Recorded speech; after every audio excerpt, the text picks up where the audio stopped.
This is my second vlog. I won't necessarily count down all my blogs, but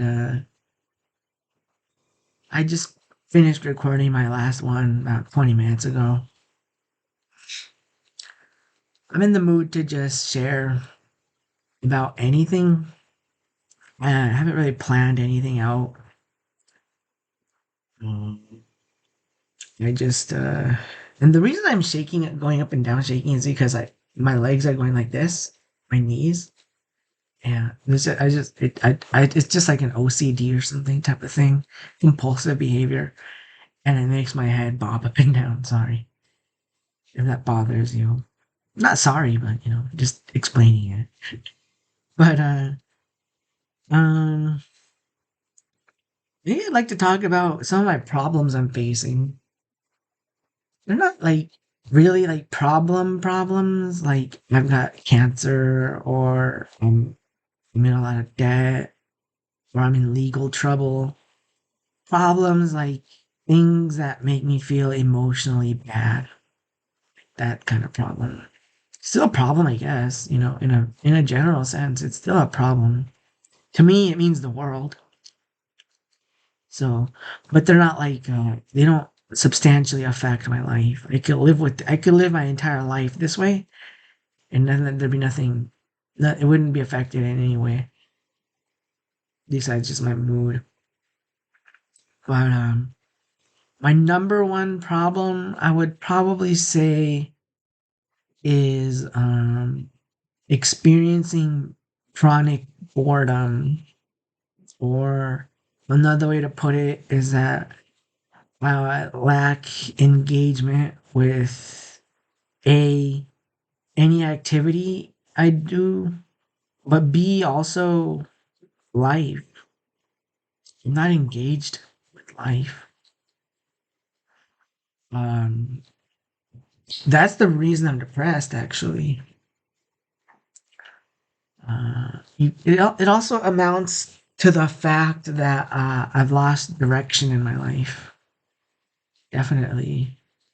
But I like in the most often I think of it as boredom, because I'll be in my house or walking to the store to get a soda, and I'll be like, God, I am bored. It's maddening. That's why I liken it to being a prisoner or in a cell. Except I always tell myself, but if I really were in prison, there's one big difference, maybe more than one. You're actually with a lot of people in there. Like you get an hour in the yard or something every day, right? And so like that's like your hour to not be so bored in the room all the time. You can talk. You can, I guess, play. I don't want to say play sports, but you could work out, I guess, if that's your thing. Not everyone's gonna do that. But I mean, it's their chance to socialize. Kind of like in the old days in elementary school, like recess. That was always fun. But the other more important difference, I think, is that you've got a cellmate, and so that's sort of something that I'd imagine makes you less bored than it would be without that in solitary or something. Then in solitary, you're in trouble because you don't have that. But I feel like I'm in a cell in a prison. I feel like that. Uh, I don't know if it's. I mean, I don't blame myself for it. It's my disposition to life, to things in life, I should say.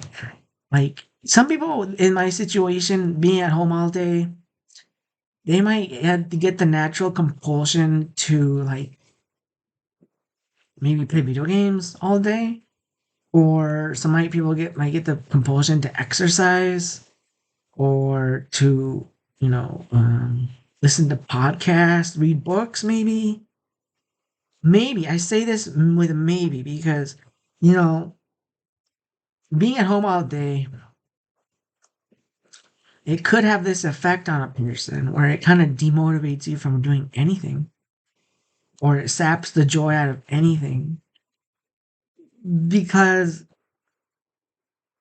I kind of feel like you need to complement your hobbies with purposeful activity. And I feel like in most people, in 99, and I do mean like 99%, maybe like 95%, I guess, technically, since 5% of people are unemployed, adults. 95% of adults um, complement their hobbies with work. hmm Work. And I don't have that. I feel like work keeps you sane and stable and healthy. Without work, you are just doing nothing all day long. So even if you are the type of person who says, "Oh yeah, but when I have free time, I like to do this," and if all I had was free time, I bet I'd just be doing this all day long, or maybe all day long. Even that maybe seems kind of extreme and unfeasible because who can really do something all day? You know, I've never heard of anybody. I mean, I guess I do know a woman. I'm rambling, but I do know a woman who my mom works for, and she does stay at home all day, literally in her bed and watches TV. So I guess there are people who can do stuff all day long, and uh, it's acceptable to them. It doesn't bring them down or make them depressed, I guess. But yeah, I mean, I don't know if I should blame myself or not because I blame myself for not doing anything. I feel like I'm not the type of person to blame myself for anything. Not that like I don't care or that I don't hold myself responsible. I just don't like blaming as doing something where I kind of like feeling negative about something that I've done. Because I dropped out of college when I shouldn't have, I realize now. But I don't blame myself. I don't feel negative about it. I just look at it as something like, well, that was unfortunate. It altered the course of my life. More than likely, I'm depressed because of it, and I'm pretty badly depressed because of it. Not because of it, but because of where I am now, which is a result of the fact that I dropped out. I don't blame anyone. I guess I just don't believe in it. But that's my number one problem, being bored at home. Being bored as heck. As F, I wanted to say the actual word. But, um, that's actually the reason why I decided to make these vlogs because I kind of feel like it'll be something to engage with. It'll be engaging. Now, keep in mind, I actually do create memos on my iPad for myself to listen to in the future and like some future day to look back on in the past. Most of these memos are about like, oh, how do I approach my depression? How do I feel about my depression? What kind of a mental model, I guess, could I implement to feel better? Basically, a mentality shift.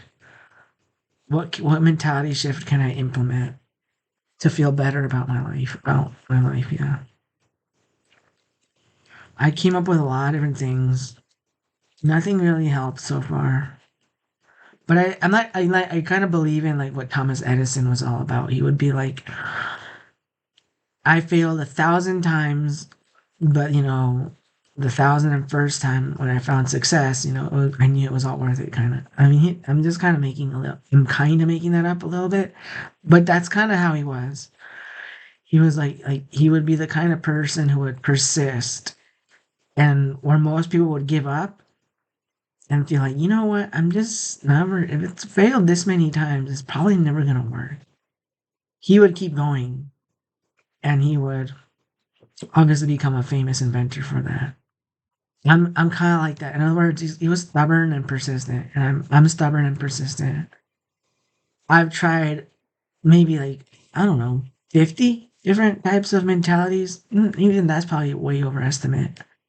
Maybe 20, 30, and and nothing's worked. But I'm not the type of person who's like, well, you know what, dang it, it's probably never going to work. You know, the definition of insanity is keep trying the same thing and expecting different results. I don't believe in that kind of stuff. I believe you should, not only do I not believe in it, but I kind of have no choice. Since I'm miserable, I have to, I'm like, I'm sort of like forced or like, I'm motivated it motivates you when you're feeling miserable. You're motivated intrinsically to look for a way to stop the misery. You can't help, but you can't. I don't think there's a way you could actually help that. You have to. Luckily, I'm not pessimistic where I was like, God, I have to, but I don't believe it's possible. That would probably be more torture itself. But yeah, I keep going. And like I said, I make memos for myself. So they're not as engaging as making videos for YouTube, though. That's what I was getting at. I won't. In other words, this is engaging, but the memos aren't. They're just for personal use, but it's not fulfilling at all. This is more fulfilling because there's like an audience. There's something that there's like external reward that comes with it, views and comments and subscriptions or subscribers. It's like, and that makes all the difference. I actually happen to believe that's the reason work is so um, valuable in a person's mental health because you go to work and there's external. It's not all intrinsic or internal reward. I kind of find that to be useless if that's all you've got. And as a supplement or as something to complement a normal natural life, yes, that's good internal reward. But I think what has to come first is always external reward. So like if you're at work, I always feel this way about people who complain about work and they're like, I hate work, you know, or like, I wish I didn't have to work. And I feel like, I think people who end up being retired, they end up feeling like, I wish I could still keep working. I think that's the proof enough to say that a life without work isn't ideal or desirable, in fact. But anyways, I think work, what it does is like it gives you external reward. Like you have an assignment. I don't know. I don't never worked, so I don't know what work is like. Not like I've never had a job as like an accountant or like a banker or like even a well maybe a bus driver would be kind of harsh because all you're doing is sitting down. There is external reward to it. Like you're sent you're you kind of like a package delivery person, except you're not delivering packages. You're just delivering people, and it's the same route all day long. I always tell myself it must be a painful job because as I just described, you're doing that for I guess 8 hours every single day. You could even work weekends. So I don't know how long you're working, but that must be, and you're only making around $20 an hour, so it's not like that much. I tell myself that must be really hard. But like a job where like another type of job, even as a phone, isn't it as even as a receptionist or an administrative assistant, I tend to tell myself those jobs must be a lot. Those must lead to like contentment. And the reason is that it provides external reward to your efforts. Like if you're an accountant, you're doing uh, the books for a particular company for a pay period or something. I don't know how it works exactly. I've studied accounting a little bit, but I forgot most of it. So like you're kind of like, okay, well, there's like an external validation to it, I guess you could say. There's something that makes it worth it. And it's external. It's not like I'm doing it for my own personal gratification. The gratification doesn't come from personal reasons. It comes because out in the world you are doing something and it's appreciated somewhere out in the world. And in this case, it could be your boss, the company itself, the job fulfillment, which is like you're doing your duty. And those are things that are like your circumstances, the external world sort of rewarding you for what you're doing. And you don't have to rely on it being converting to you from the inside, which I don't think that's a valid way of getting your rewards, your natural rewards for your activities, the way it would be for me. Like for me, since I'm so bored at home, like I could say, oh, you could say, oh, you know what, you could try read a book. Not and you'd have to get over the fact that books can be boring all on their own. Like that's a separate issue, how to make them not boring. But assuming they weren't boring to you, I think in the end you're still sort of like doing it just for your own personal gratification. You're not doing it to earn a paycheck, for example, which and a paycheck contributes to paying your bills, which equals survival, which equals basically life fulfillment. That's what I think. Um, no, I'm reading just to read, and the only way I could get a type of gratification, satisfaction from it is if I say, oh well, something within me appreciates it as such. I could never bring myself to be that way. I don't know if there really are people who could do that, like who could live off of that only, exclusively. I can't. That's my number one problem then. Like boredom and I don't have any external rewards in the world.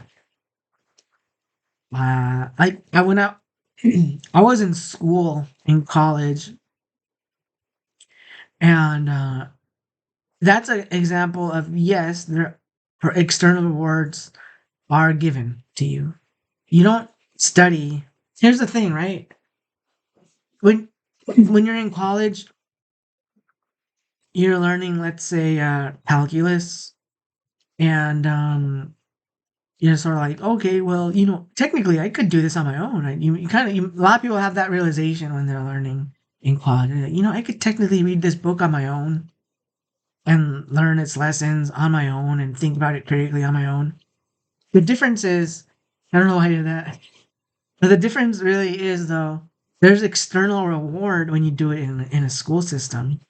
You get a grade, but not only that, you get the feeling that you're doing your duty. You're fulfilling your responsibility that is given to you from the outside world, which is from your professors, but also, I guess, in the sense that you're fulfilling your responsibility to accomplish receiving a degree or earning a degree. I mean,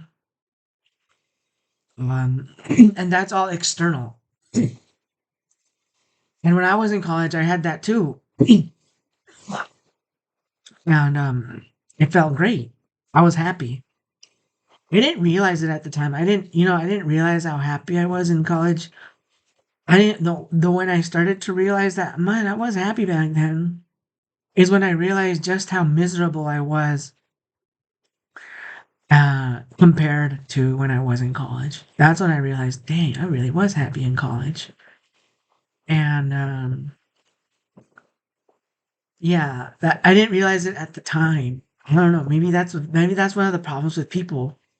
They're probably very happy in a way with doing their work and getting their external rewards from work, but they don't realize it because they haven't had a life where that's all gone and they're left with emptiness and misery. They don't realize what that's like. So they don't really fully realize what it's like presently, They don't get that, man, this is actually very healthy and this is contentment and this is true fulfillment. That's my theory. Because now that I'm bored and I have none of that, I'm like, how I want it so bad, but I can't have it because I have a mental illness.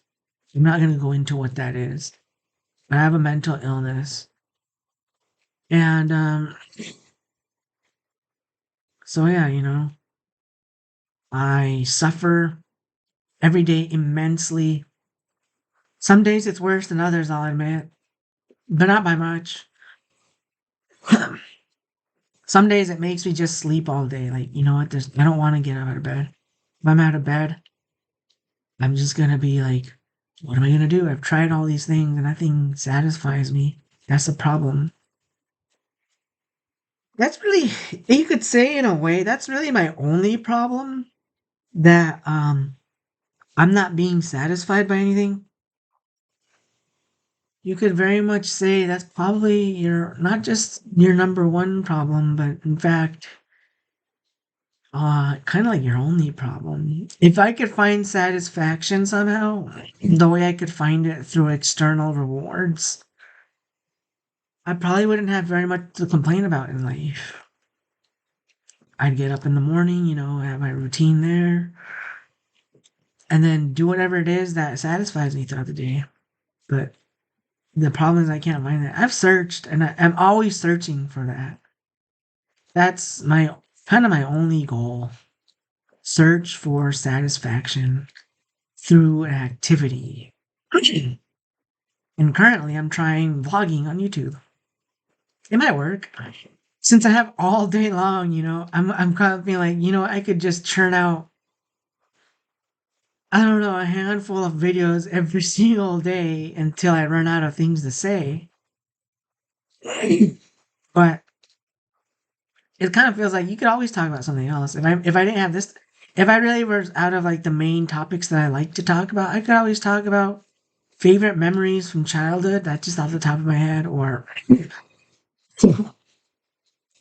what kind of what's something that sucks about growing up, or what kind of job I would like to have if I could have a job. Something I'd do different in life if I could do it over. These are just things that come off the top of your head. And so it kind of feels like you could always talk about something. Quantum mechanics. I don't know. You could talk a little bit about that, how you feel about that. It's kind of, science actually does make you have feelings about it, like thoughts and concerns and, I don't know, considerations, I guess. Quantum physics, you're like, everything's uncertain in the world on a fundamental level. What does that mean about truth? And you can have a thought about that. And I was more like in college days when I was more like interested in what is reality and what was the ultimate truth. What does God see with His eyes? Things like that. I'm more. I'm more. What's the word for it? I don't know. I just lost interest in it because I feel like I kind of understand truth and all that stuff. Oh, maybe we can never discover it. What's the point? Even if you found out that the truth was, would it make a difference to you in any real way? Probably not. And so it's like, why would you even bother with something that has no any has no value? Then it makes no difference. You're still gonna be depressed, or you're still gonna be happy, or you're still gonna vote the way you vote. You're still gonna pay your taxes the way you pay your taxes. You're still gonna work the way you work, even if you discovered the truth about God. So why bother with it? So yeah, this is my solution to my boredom. That's my number one problem. Yeah. Maybe I'll talk even more about it on another vlog. I feel like I don't make the points I want to make. I talk, but then I kind of lose track of what I really should say, and I just sort of start talking, which is fine. But the problem is I don't really have a good grasp of what it is I'm saying anymore. I just feel like I'm just saying stuff now. What am I saying, really? I don't know. Is it productive or constructive anymore? Fine, I guess not. Except that it's therapeutic because it's something that engages me. Maybe that's all it has to be, though. Anyways, this is my second vlog, and yeah, that's it. Goodbye for now.